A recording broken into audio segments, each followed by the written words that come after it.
Sebelum maraknya penggunaan teknologi internet, tempat penyewaan komik cukup banyak meminat.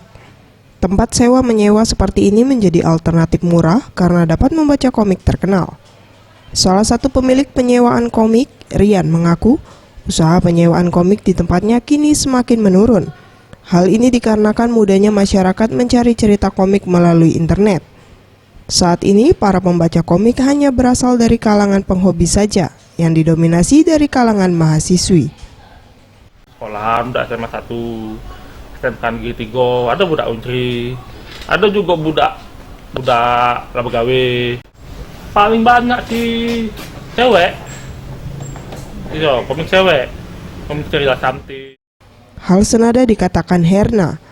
Kini minat masyarakat dalam menyewa komik menurun drastis.